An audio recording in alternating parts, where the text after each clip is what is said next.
ਲੋਕਾਂ ਦੇ ਵਿੱਚ ਇਹ ਮਨੌਤ ਹੈ ਕਿ ਇੱਥੇ 3 ਨਦੀਆਂ ਦਾ ਸੰਗਮ ਹੁੰਦਾ ਹੈ।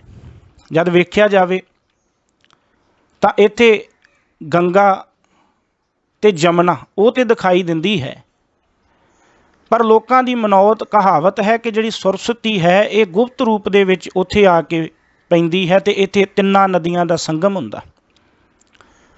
ਹੁਣ ਫਿਰ ਮਨੌਤ ਬਣ ਗਈ ਕਿ ਇੱਥੇ ਇਸ਼ਨਾਨ ਕੀਤਿਆਂ ਬੜਾ ਵੱਡਾ ਫਲ ਮਿਲਦਾ ਹੈ, ਇੱਥੇ ਆ ਕੇ ਦਾਨ ਪੁੰਨ ਕੀਤਿਆਂ ਬੜਾ ਵੱਡਾ ਫਲ ਮਿਲਦਾ ਹੈ। ਇੱਥੇ ਇਹਨੂੰ ਤ੍ਰਿਵੇਣੀ ਦਾ ਸੰਗਮ ਕਹਿ ਕੇ ਤੀਰਥਾਂ ਦੇ ਵਿੱਚ ਰਾਜਾ ਤੀਰਥ ਮੰਨਿਆ ਜਾਂਦਾ ਉਹਨਾਂ ਲੋਕਾਂ ਦੇ ਅਨੁਸਾਰ। ਹੁਣ ਸਾਹਿਬ ਜੀ ਫਰਮਾਨ ਕਰਦੇ ਕਿ ਜੇ ਤੁਸੀਂ ਇਸ਼ਨਾਨ ਕਰਦੇ ਹੋ ਮੁਬਾਰਕ ਹੈ ਕਰੋ, ਪਰ ਇਸ਼ਨਾਨ ਕਿੱਥੇ ਕਰਨਾ ਹੈ? ਇਸ਼ਨਾਨ ਕਿਹੜਾ ਹੈ? ਗੁਰੂ ਸਾਹਿਬ ਕਹਿੰਦੇ ਕਰੋ ਇਸ਼ਨਾਨ। ਕਿਹੜਾ?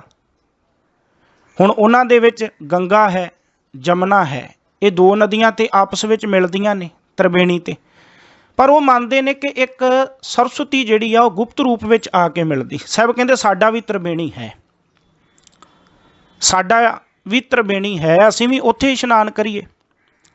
ਜੇ ਇਸ਼ਨਾਨ ਕਰਨਾ ਤੇ ਇਸ ਤ੍ਰਿਵੇਣੀ ਤੇ ਕਰੀਏ। ਹੁਣ ਉਹ ਤ੍ਰਿਵੇਣੀ ਕਿਹੜੀ ਆ? ਸੁਣਿਆ ਪਰਮਾਤਮਾ ਦਾ ਜਸ ਸੁਣਨਾ। ਮੰਨ ਲਓ ਕਿ ਇੱਕ ਗੰਗਾ, ਜੋ ਸੁਣਿਆ ਉਹਨੂੰ ਮੰਨਣਾ, ਆਪਣੇ ਹਿਰਦੇ ਵਿੱਚ ਉਹਨੂੰ ਮੰਨ ਲੈਣਾ, ਧਾਰਨ ਕਰ ਲੈਣਾ, ਇਹ ਕੀ ਆ? ਜਮਨਾ। ਹੁਣ ਸੁਣਿਆ ਤੇ ਮੰਨਿਆ, ਇਹ ਕੀ ਹੋ ਗਈ? ਗੰਗਾ ਤੇ ਜਮਨਾ। ਫਿਰ ਮਨ ਕੀਤਾ ਭਾਉ, ਮਨ ਦੇ ਅੰਦਰ ਪਰਮਾਤਮਾ ਲਈ ਪਿਆਰ ਪੈਦਾ ਕਰਨਾ, ਇਹ ਸਰਸਵਤੀ ਆ। ਹੁਣ ਤੁਸੀਂ ਸਮਝਦਾਰ ਹੋ, ਸਿਆਣੇ ਹੋ, ਸੁਣਨਾ ਤੇ ਬਾਹਰੀ ਤੌਰ ਤੇ ਸਾਨੂੰ ਦਿਖਾਈ ਦੇ ਰਿਹਾ ਨਾ ਵੀ ਹਾਂ ਬੰਦਾ ਸੁਣ ਰਿਹਾ ਕਿਸੇ ਦੀ ਗੱਲ, ਸੁਣਨ ਦਾ ਬਾਹਰੀ ਤੌਰ ਤੇ ਸੰਬੰਧ ਹੈ, ਦਿਸ ਰਿਹਾ, ਸਮਝ ਰਹੇ ਆਪਾਂ ਕਹਿ ਲਈਏ। ਫਿਰ ਉਸ ਤੋਂ ਬਾਅਦ ਜੇ ਕੋਈ ਮੰਨਦਾ ਉਹ ਵੀ ਦਿਸ ਰਿਹਾ, ਕੋਈ ਗੁਰਦੁਆਰੇ ਮੰਨ ਕੇ ਜਾ ਰਿਹਾ, ਕੋਈ ਮੰਦਰ ਜਾ ਰਿਹਾ, ਕੋਈ ਤੀਰਥਾਂ ਤੇ ਜਾ ਰਿਹਾ, ਕੋਈ ਦਾਨ ਪੁੰਨ ਕਰ ਰਿਹਾ, ਇਹਦਾ ਮਤਲਬ ਉਹਨੇ ਜੋ ਸੁਣਿਆ ਉਹਨੂੰ ਮੰਨਿਆ। ਪਰ ਤੀਸਰੀ ਜਿਹੜੀ ਜਿਵੇਂ ਸਰਸਵਤੀ ਦੀ ਮਨੌਤ ਹੈ, ਇੱਥੇ ਵੀ ਤੀਜੀ ਆਪਾਂ ਮੰਨ ਲਈਏ, ਉਹ ਮਨੌਤ ਕੀ ਆ? ਵੀ ਜੋ ਸੁਣਿਆ ਮੰਨਿਆ, ਉਹਨੂੰ ਸੁਣ ਕੇ ਤੇ ਮੰਨ ਕੇ ਆਪਣੇ ਅੰਦਰ ਪਿਆਰ ਪੈਦਾ ਕਰਨਾ। ਇਹ 2 ਧਾਰਾਂ ਬਾਹਰ ਦਿਖਾਈ ਦੇ ਰਹੀਆਂ, ਗੰਗਾ ਤੇ ਜਮਨਾ, ਸੁਣਨਾ ਤੇ ਮੰਨਣਾ, ਪਰ ਤੀਸਰਾ ਪ੍ਰੇਮ ਅੰਦਰ ਪੈਦਾ ਕਰਨਾ, ਇਹ ਸਰਸਵਤੀ। ਇਹਦਾ ਮਤਲਬ ਇਹ 3 ਨਦੀਆਂ ਸਾਡੇ ਅੰਦਰ ਵਗ ਰਹੀਆਂ। ਤੇ ਸਾਹਿਬ ਕਹਿੰਦੇ ਸੁਣਿਆ ਮੰਨਿਆ ਮਨ ਕੀਤਾ ਭਾਉ ਅੰਤਰਗਤ ਤੀਰਥ। ਕਹਿੰਦੇ ਉਹ ਤੀਰਥ ਤੇਰੇ ਅੰਦਰ ਆ। ਹੁਣ ਉਸ ਤੀਰਥ ਉੱਤੇ ਮਲ ਨਹਾਓ। ਜਿਵੇਂ ਲੋਕ ਤ੍ਰਿਵੇਣੀ ਤੇ ਜਾ ਕੇ ਇਸ਼ਨਾਨ ਕਰਦੇ ਨੇ, ਸਾਹਿਬ ਕਹਿੰਦੇ ਤ੍ਰਿਵੇਣੀ ਤੇ ਤੇਰੇ ਅੰਦਰ ਆ। ਤੂੰ ਤੀਰਥ ਤਪ ਦਇਆ ਦਤ ਦਾਨ, ਇਹਦੇ ਬਦਲੇ ਤੇ ਤੈਨੂੰ ਥੋੜਾ ਜਿਹਾ ਮਾਨ ਮਿਲਣਾ, ਥੋੜਾ ਜਿਹਾ ਸਤਿਕਾਰ ਆਦਰ ਮਿਲਣਾ। ਪਰ ਜਿਸ ਦਿਨ ਤੂੰ ਅੰਦਰਲੇ ਤ੍ਰਿਵੇਣੀ ਤੇ ਇਸ਼ਨਾਨ ਕੀਤਾ, ਉਹ ਤ੍ਰਿਵੇਣੀ ਗੰਗਾ ਤੇਰੇ ਲਈ ਸੁਣਨਾ, ਜਮਨਾ ਵਾ ਤੇਰੇ ਲਈ ਮੰਨਣਾ, ਤੇ ਸਰਸਵਤੀ ਆ ਤੇਰੇ ਲਈ ਉਹ ਪ੍ਰਮਾਤਮਾ ਲਈ ਆਪਣੇ ਮਨ ਵਿੱਚ ਪਿਆਰ ਪੈਦਾ ਕਰਨਾ। ਸੁਣਿਆ ਮੰਨਿਆ ਮਨ ਕੀਤਾ ਭਾਉ ਅੰਤਰਗਤ। ਕਹਿੰਦੇ ਉਹ ਅੰਦਰਲਾ ਤੀਰਥ ਆ ਨਾ ਜਿਹੜਾ ਤੇਰੇ ਅੰਦਰ, ਉਸ ਤੀਰਥ ਉੱਤੇ ਮਲ ਨਹਾਓ, ਆਪਣੇ ਜੀਵਨ ਨੂੰ ਮਲ ਮਲ ਕੇ ਇਸ਼ਨਾਨ ਕਰ। ਸਾਹਿਬ ਕਹਿੰਦੇ ਉਹਨਾਂ ਦਾ ਫਲ ਤੇ ਪਤਾ ਨਹੀਂ ਮਿਲਦਾ ਕਿ ਨਹੀਂ ਮਿਲਦਾ, ਪਰ ਇਹਦਾ ਫਲ ਜ਼ਰੂਰ ਮਿਲਦਾ ਹੈ। ਇਹਦੇ ਨਾਲ ਤੇਰੇ ਅੰਦਰੋਂ ਵਕਾਰਾਂ ਦੀ, ਹਉਮੈ ਦੀ ਮੈਲ ਉਤਰੇਗੀ। ਉਹਨਾਂ ਦੇ ਬਦਲੇ ਤੇ ਤਿਲ ਮਾਤਰ ਤੈਨੂੰ ਮਾਣ ਸਤਿਕਾਰ ਮਿਲਦਾ ਸੀ, ਪਰ ਸਾਹਿਬ ਕਹਿੰਦੇ ਜਦੋਂ ਆ ਇਸ਼ਨਾਨ ਕਰੇਗਾ, ਇਸ ਅੰਦਰਲੇ ਤ੍ਰਿਵੇਣੀ ਤੇ ਇਸ਼ਨਾਨ ਕਰੇਗਾ, ਸਾਹਿਬ ਕਹਿੰਦੇ ਤੈਨੂੰ ਲੋਕ ਦੇ ਵਿੱਚ ਵੀ ਮਾਣ ਮਿਲੇਗਾ ਤੇ ਪਰਲੋਕ ਦੇ ਵਿੱਚ ਵੀ ਸਤਿਕਾਰ ਮਿਲੇਗਾ। ਪਰ ਤੂੰ ਆਪ ਗੱਲ ਸਮਝ ਕਿ ਤੀਰਥ ਨਹਾਵਣ ਜਾਓ, ਤੀਰਥ ਨਾਮ ਹੈ, ਤੀਰਥ ਸ਼ਬਦ ਵਿਚਾਰ ਅੰਤਰ ਗਿਆਨ ਹੈ, ਗੁਰ ਗਿਆਨ ਸਾਚਾ ਥਾਨ ਤੀਰਥ। 10 ਪੁਰਬ ਸਦਾ ਦਸਹਰਾ, ਹਉ ਨਾਮ ਹਰ ਕਾ ਸਦਾ ਜਾਚੋਂ, ਦੇਹ ਪ੍ਰਭ ਧਰਣੀ ਤਰਾ। ਇਹ ਧਰਤੀ ਦੇ ਆਸਰੇ ਪ੍ਰਮਾਤਮਾ ਮਿਹਰ ਕਰ, ਕਿਰਪਾ ਕਰ, ਤੂੰ ਆਪਣਾ ਮੈਨੂੰ ਨਾਮ ਦੇ ਤੇ ਤੇਰਾ ਨਾਮ ਹੀ ਮੇਰੇ ਲਈ ਤੀਰਥ ਬਣ ਜਾਏ। ਮੈਂ ਇਸ ਨਾਮ ਦੇ ਵਿੱਚ ਇਸ਼ਨਾਨ ਕਰਾਂ, ਇਸ ਗਿਆਨ ਦੇ ਵਿੱਚ ਇਸ਼ਨਾਨ ਕਰਾਂ, ਇਹ ਗਿਆਨ ਮੇਰਾ ਤੀਰਥ ਬਣੇ। ਤੇ ਮੈਂ ਉਹਦੇ ਲਈ ਇਸ਼ਨਾਨ ਕਰਨ ਲਈ ਕਿਤੇ ਬਾਹਰ ਨਾ ਜਾਵਾਂ, ਆਪਣੇ ਅੰਦਰ ਅੰਤਰਗਤ ਤੀਰਥ ਮਲ ਨਹਾਓ।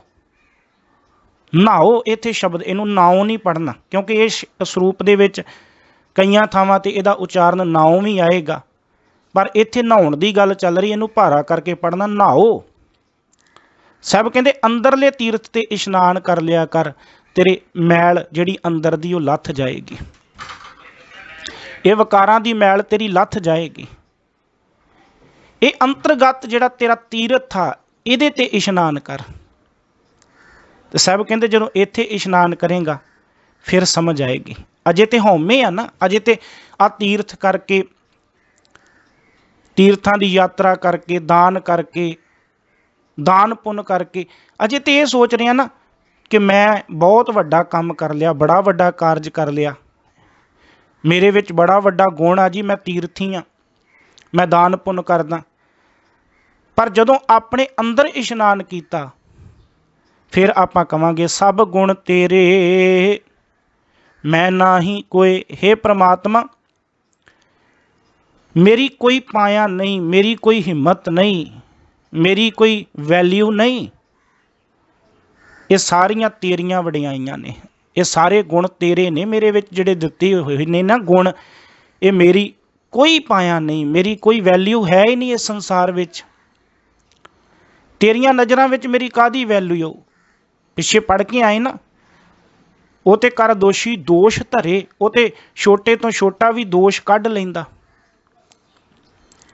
ਉਹਦੇ ਸਾਹਮਣੇ ਸਾਡੀ ਕੀ ਵੈਲਿਊ ਆ? ਪਰ ਜਦੋਂ ਅੰਦਰਲੇ ਤੀਰਥ ਤੇ ਇਸ਼ਨਾਨ ਕੀਤਾ, ਹਉਮੈ ਖਤਮ ਹੋਈ, ਵਿਕਾਰਾਂ ਦੀ ਮੈਲ ਲੱਥੀ, ਫਿਰ ਜੀਵ ਕਹਿੰਦਾ ਮਾਲਕਾ ਨਾ, ਮੈਂ ਹੁਣ ਕੁਝ ਨਹੀਂ, ਮੈਨੂੰ ਹੁਣ ਸਮਝ ਆਈ ਮੇਰੇ ਜੀਵਨ ਵਿੱਚ ਮੈਂ ਕੁਝ ਵੀ ਨਹੀਂ ਆ, ਸਭ ਗੁਣ ਤੇਰੇ ਮੈਂ ਨਾਹੀ ਕੋਏ।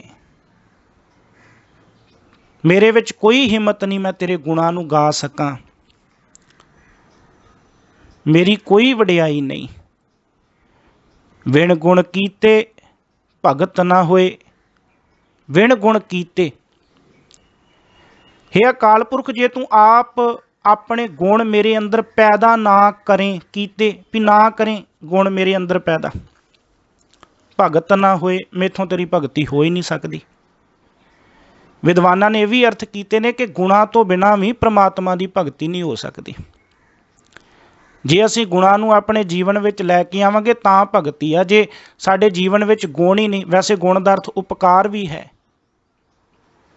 ਜੇ ਕਿਸੇ ਤੇ ਅਸੀਂ ਉਪਕਾਰ ਹੀ ਨਹੀਂ ਕਰ ਰਹੇ, ਸਾਡੇ ਜੀਵਨ ਵਿੱਚ ਉਪਕਾਰ ਬਿਰਤੀ ਨਹੀਂ, ਭਗਤੀ ਜਿੰਨੀ ਮਰਜ਼ੀ ਬੈਠ ਕੇ ਕਰਦੇ ਰਹੋ, ਕਾਹਦੀ ਭਗਤੀ ਹੈ?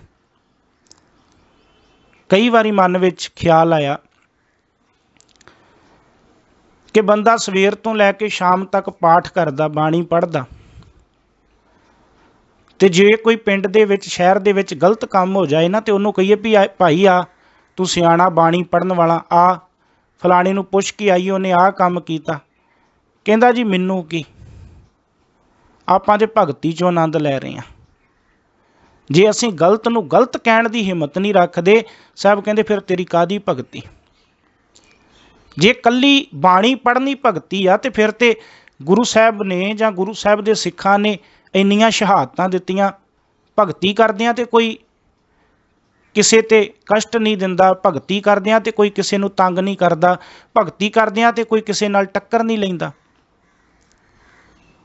ਇਹਦਾ ਮਤਲਬ ਭਗਤੀ ਕੱਲੀ ਬਾਣੀ ਪੜ੍ਹੀ ਜਾਣੀ ਨਹੀਂ, ਸੱਚ ਬੋਲਣ ਵੇਲੇ ਸੱਚ ਬੋਲਣਾ ਵੀ ਭਗਤੀ ਹੈ। ਵਿਣ ਗੁਣ ਕੀਤੇ ਭਗਤ ਨਾ ਹੋਏ, ਗੁਣਾਂ ਤੋਂ ਬਿਨਾਂ ਭਗਤੀ ਨਹੀਂ ਹੋ ਸਕਦੀ। ਇਸ ਕਰਕੇ ਜੀਵਨ ਦੇ ਵਿੱਚ ਗੁਣਾਂ ਨੂੰ ਧਾਰਨ ਕਰਨਾ ਚਾਹੀਦਾ। ਜੇ ਅਸੀਂ ਗੁਣਾਂ ਨੂੰ ਧਾਰਨ ਕਰ ਰਹੇ ਤੇ ਇਹ ਭਗਤੀ ਹੈ। ਪਰ ਵਿਦਵਾਨਾਂ ਨੇ ਇਹ ਵੀ ਅਰਥ ਕੀਤੇ ਨੇ, ਔਰ ਇਹ ਵੀ ਨੇ ਅਰਥ ਕਿ ਵਿਣ ਗੁਣ ਕੀਤੇ, ਜੇ ਤੂੰ ਆਪਣੇ ਗੁਣ ਮੇਰੇ ਜੀਵਨ ਵਿੱਚ ਨਾ ਦਵੇਂ, ਨਾ ਮੇਰੇ ਅੰਦਰ ਗੁਣਾਂ ਨੂੰ ਪੈਦਾ ਕਰੇ, ਭਗਤ ਨਾ ਹੋਏ, ਮੇਰੇ ਕੋਲੋਂ ਤੇਰੀ ਭਗਤੀ ਨਹੀਂ ਹੋ ਸਕਦੀ।